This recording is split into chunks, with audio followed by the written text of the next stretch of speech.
तो स्वागत है आज आपका हमारे चैनल में फिर से एक बार। आज हम आपके लिए एक टॉपिक लेके आए हैं कि टैंकों की कब्र। चलिए जानते हैं इस बारे में कि आपने सोचा है व्यक्तियों की कब्र होती है, जानवरों की कब्र आपने कभी हिस्ट्री में सुना होगा, लेकिन कभी आपने सुना है कि कभी कोई टैंकों की कब्र हो?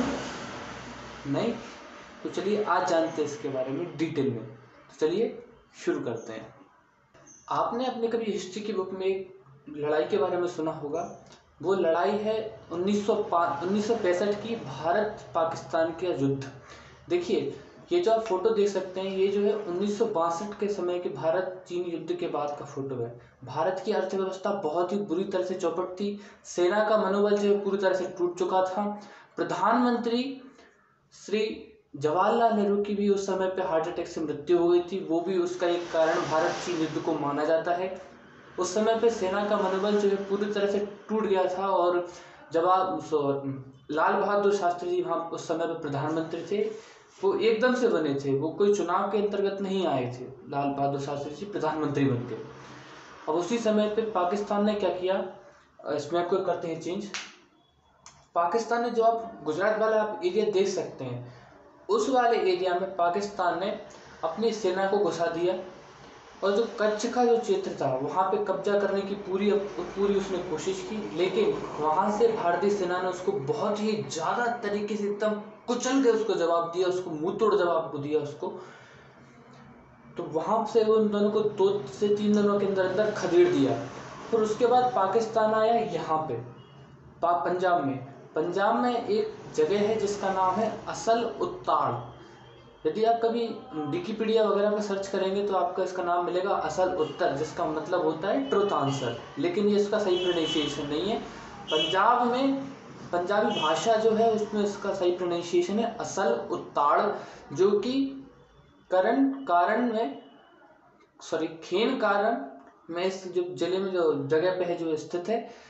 जो असल उत्ताड़ है वो एक्चुअल वो प्लेस है जहां पर कि पाकिस्तानी सेना घुसी थी, जहां पर कि आज भी टैंकों की कब्र बनी हुई है।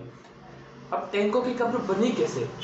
देखिए जब यहाँ से तो ये पाकिस्तानी बहुत बुरे कुचल के गए थे, एकदम उनको बहुत अच्छे तरीके से कुचला था। मैं तो कहता हूँ और कुचलना चाहिए था थोड़ा बहुत, थोड़े दिन और शांत रहते, फिर भाग गए थे 1971 में। उससे अच्छा उसी टाइम पे कुचल देते तो एक ही बार में झंझट खत्म। चलिए उसके बारे में बाद में बात करेंगे। लेकिन यहाँ पे जो है असल उत्ताड़ में इन्होंने फिर से अपनी सेना घुसा दी। इन्होंने देखिए जब भी किसी युद्ध में धर्म आ जाता है तो उसका युद्ध की पूरा सिनेरियो चेंज हो जाता है। इन्होंने क्या सोचा कि हम कश्मीर में और पंजाब के क्षेत्र में जितने भी मुस्लिम बहुल क्षेत्र हैं, जो असल उत्ताड़ भी जो है कश्मीर और वहाँ के उसी क्षेत्र में पड़ता है, वहाँ पे उन्होंने जो उनके पैटर्न टैंक उस समय का सबसे उन्नत किस्म का सबसे मजबूत, उसको उस टाइम पे डेविल ऑफ द वॉर बोला जाता था। पैटर्न टैंक को उस टाइम पे डेविल ऑफ द वॉर बोला जाता था। और केवल उस समय पे कुछ ही देशों के पास पैटर्न टैंक उपलब्ध था, जो कि अमेरिका का था। और अमेरिका ने पाकिस्तान को भारत को दबाने के लिए वो टैंक दिया था कि आप जाइए, आप भारत पे कब्जा कीजिए। तो वहां से उन्होंने वो घुसा दिया। और उसको भी पता था कि 1962 में अभी बेचारा पिट के बैठा है, अभी बेचारा इसकी हाल हुई है, इसके पास उतनी इकोनॉमी नहीं है, उतने हथियार नहीं, उतना मनोबल नहीं है सेना का कि कैसे कुछ कर लेगा। तो उसने वहां से पूरे टैंक घुसा दिए। लगभग 264 टैंक थे पाकिस्तान के पास और भारत के पास केवल और केवल 134 के और 124 के लगभग टैंक थे। आप विकिपीडिया और अन्य वेबसाइट्स में इसमें अंतर आता है। वहाँ की संख्या 124 से लेकर 134 के बीच में ही थी, सिर्फ और सिर्फ। ठीक है। तो वहां से जब उन्होंने एंट्री करवाई तो वहां पर जो है मेजर जनरल गुरुबख्श सिंह थे।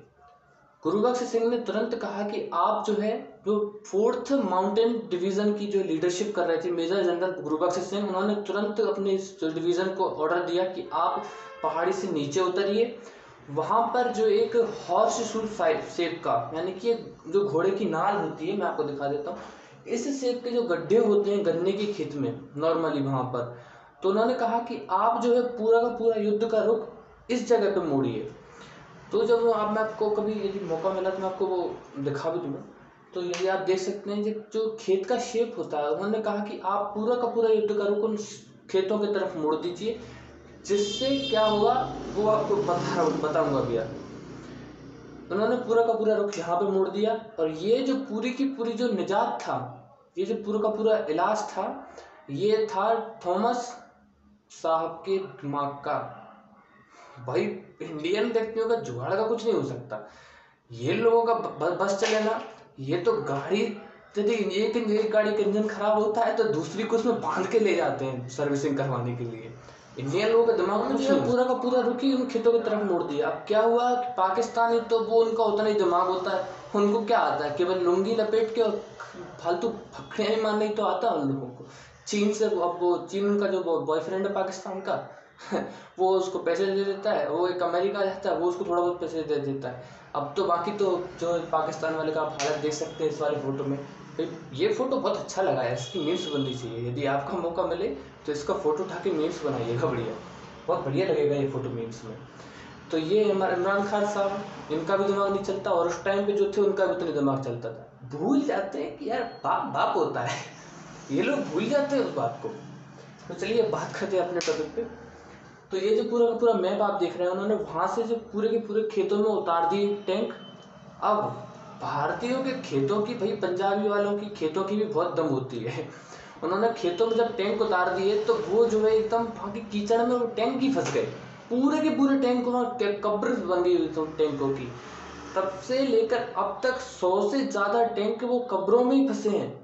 आप सोचिए 100 टैंक, वो भी उस समय का डेविल ऑफ द वॉर कहा जाने वाला पैटर्न टैंक। और इंडिया के पास कौन से नॉर्मल कैरेबल जैसे टाइप की 134 टैंक थे, वो भी उन्होंने पूरे यूज ही नहीं किए, वो तो रखे थे, उतना ही यूज हुआ है।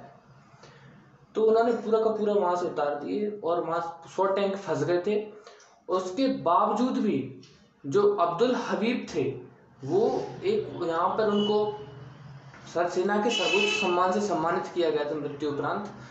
लेकिन उनकी जो है इसमें शहादत भी हो गई थी। हम उनको याद करते हैं कि उन्होंने जो है, ये आप गन देख सकते हैं, इस एक गन को कार से लड़ते हुए, अब देखिए उस समय का पैटर्न टैंक इतना खतरनाक होता था कि यदि मिसाइल आके लग जाती थी ना उसको, उस समय वाली, यदि उस समय की यदि कोई मिसाइल भी लग जाती थी ना तो वो ऐसे झड़ा देता था, ऐसे मच्छर टाइप, उसको ना वहीं से वही झड़ा देता था, कोई उसको इतना कुछ फर्क नहीं पड़ता था। अब वहां से उसने उसको, यदि इतना मजबूत टैंक था, लेकिन फिर भी सोचिए उन्होंने कितना दिमाग लगाया था उस टाइम पे भी। इतने संकट काल में भी इतना दिमाग किसी व्यक्ति के चल सकता है तो आप उसका IQ लेवल समझ सकते हैं। उन्होंने दिमाग लगाया और पूरे के पूरे टैंक्स को उठाया और वहां पर उन्होंने शिफ्ट करवा दिया। उन्होंने कहा कि नहीं, मैं इस कार से लड़ जाऊंगा। कार में उन्होंने गन रखा और जो टैंक के जो बारीक पॉइंट होते हैं, बारीक पॉइंट से मेरा मतलब जो कमजोर उसकी जो की पॉइंट्स होते हैं, उन्होंने उसको वहां टैंक्स को वार किया। और 7 से भी ज्यादा, सोचिए जो टैंक मिसाइल से नहीं मरता है, उन टैंकों की 7 से भी ज्यादा संख्या को उन्होंने अपने एक नॉर्मली रेगुलरी गन से मार दिया था। और वो गन फिलहाल में उतनी ही यूज में आती है सेना के लिए। उस रेगुलर गन से उन्होंने उस टैंकों को मार दिया था। इस वजह से उनको जो सेना के सर्वोच्च सम्मान से सम्मानित किया गया था। हालांकि उनकी भी युद्ध में शहादत हो गई थी, लेकिन अंततः पापा तो पापा, इंडिया तो जीतेगा। अब यहाँ से जो है इन्होंने, इनकी जो धुलाई होना चालू हुई और कश्मीर के रास्ते यहाँ से जो बाप अंदर आए थे, उसी रास्ते से इनको दौड़ाते दौड़ाते दौड़ाते दौड़ाते लाहौर के अंदर तक मारते हुए ले गए थे इंडियंस। सोचिए पैटर्न टैंक रखे थे और जो है सेवर जेट रखे थे। सेवर जेट उस समय का, आज का F-16 आप कह सकते हैं, और उस समय का सेवर जेट, ये समझ लीजिए कि इतना एडवांस जो जेट था कि उस टाइम पे केवल और केवल 2 ही देशों के पास था। सॉरी, मैं यदि गलत नहीं हूँ तो उस समय पे केवल कुछ ही देशों के पास था। पाकिस्तान, अमेरिका का तो था, पाकिस्तान को दे दिया था, और भी कुछ देशों के पास होगा, लेकिन एशिया में लगभग इन लोगों के पास ही था लगभग। केवल पाकिस्तान, ये नल्ला पाकिस्तान के पता कहाँ कहाँ से जुगाड़ लगा लेता है यार, कहाँ कहाँ बिक जाता है। तो उसने केवल और केवल वहीं पे था, वो उसी के पास। अब वहां से उसने वो जुगाड़ लगाया और सेवर जेट उतार दिया। अब भारत के पास थे नाग विमान। अब नाग विमान को भी उन्होंने दिमाग लगाया और उसमें सेवर जेट में जो एक हीट सेंसिंग मिसाइल्स लगी थी। अब हीट सेंसिंग मिसाइल्स जो है, जो इंजन की जो गर्मी होती है, मान लीजिए कोई एयरक्राफ्ट चलता है तो उसकी इंजन की गर्मी होती है, यदि उसके रेंज में आने वाले इंजन का गर्मी यदि वो गर्मी सोख लेता था तो वो गर्मी से हीट सेंसिंग करके और उसको वहां से मिसाइल से हिट कर देता था उसको। इतना शार्प माइंडेड जो आप एयरक्राफ्ट उसको कह सकते हैं, इतना ज्यादा एडवांस लोग पास था, फिर भी ये नल्ले नहीं जीत पाए इंडिया से। क्यों? उस इंडियन, मैंने बोला ना आपको, इनका बस चले तो ये कुछ भी कर सकते हैं, तो ये चाहे तो ये कुछ भी कर सकते हैं। इन्होंने कुछ नहीं किया, एक नाग विमान को दौड़ाया, पीछे से उनका सेवर जेट जाने वाला था, सेवर जेट उनको आगे वाले को डिटेक्ट कर रहा कि गजबाए हिंद, गजबाए हिंद, वो जा रहा है एयरक्राफ्ट आगे, नाग विमान, ये उनका एयरक्राफ्ट पीछे, सेवर जेट। इधर से एयर इंडिया ने एक और, सॉरी एयरक्राफ्ट, एयरफोर्स ने एक विमान, नाग विमान और उड़ाया और उन दोनों बीच वाले को धम।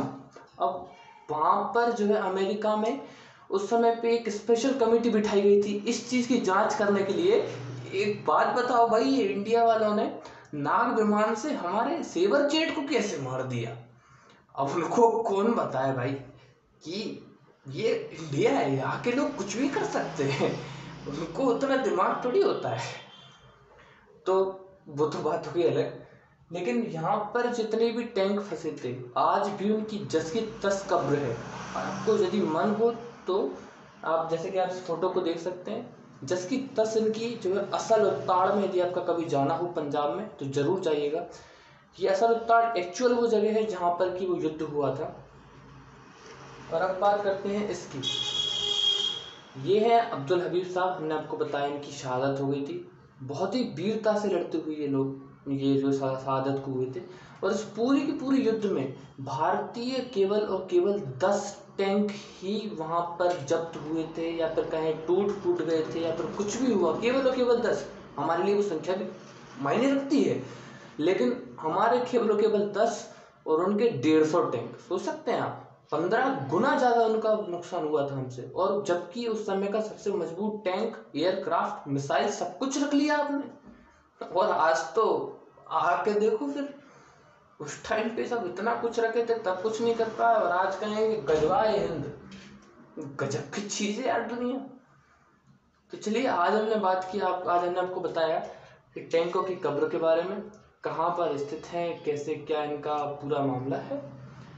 अगले वीडियो में हम बात करेंगे नेक्स्ट टॉपिक के बारे में। तब तक के लिए थैंक यू, धन्यवाद।